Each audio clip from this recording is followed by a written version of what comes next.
Sangeeta films production को सुनने के लिए सब्सक्राइब करें और बेल आइकन दबाएं।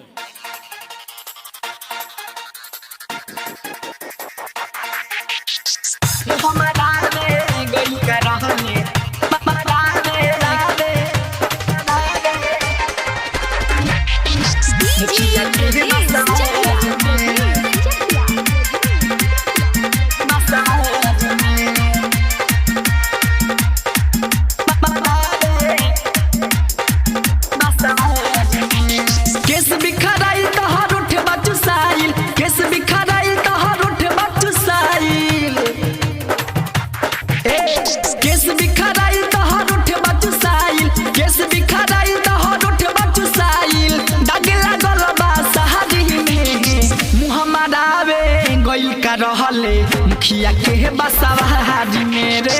मुहम्मदा रे गई का रहले मुखिया के बसवारी में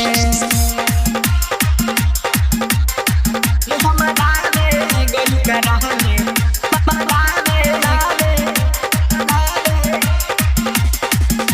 present by Sangeeta films production. मुखिया के बसवारी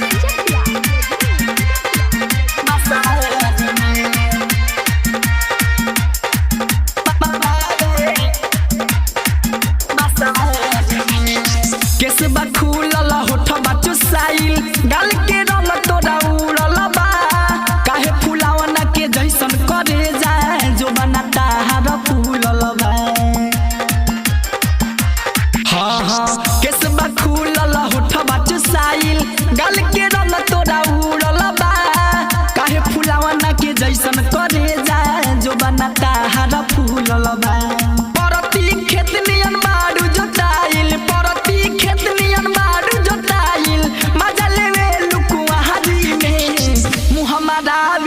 गई का रहले मुखिया के बसवारी मेरे मुहम्मदा रे गई का रहले मुखिया के बसवारी में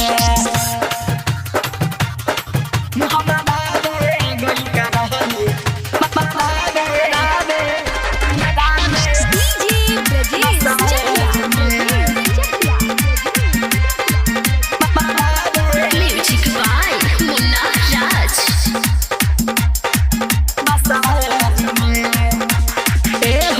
बस में नइखे चढ़ल जवानी नाही बाटे दे हो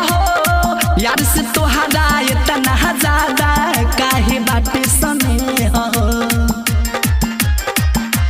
हाँ हाँ बस में नइखे चढ़ल जवानी नाही बाटे दे हो यार से तोहरा इतना ज्यादा काहे बाटे सने हो कौन मजा तू पावेलु गोरी कौन मजा तू पावेलु गोरी पवन आँख सहारी में मुहम्मदा हवे गई का रहले मुखिया के बसवारी मेरे मुहम्मदा रे गई का रहले मुखिया के बसवारी में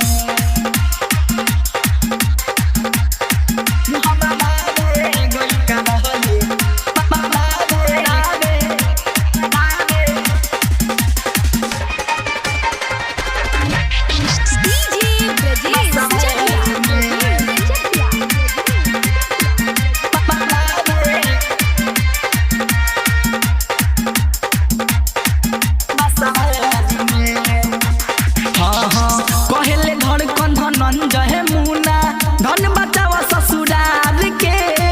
ई सौदा ससुरा के होला मेहर धन भतार के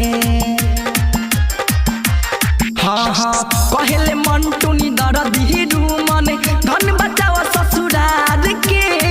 ई सौदा ससुरा के होला मेहर धन भतार के बिना ओढ़नी कहाँ घुमेलु गोरी बिना ओढ़नी कहाँ घुमेलु गोरी मुहम्मदा रे गई का रहले मुखिया के बसवारी मेरे मुहम्मदा रे गई का रहले मुखिया के फुलवारी में राज स्टूडियो स्टेशन रोड।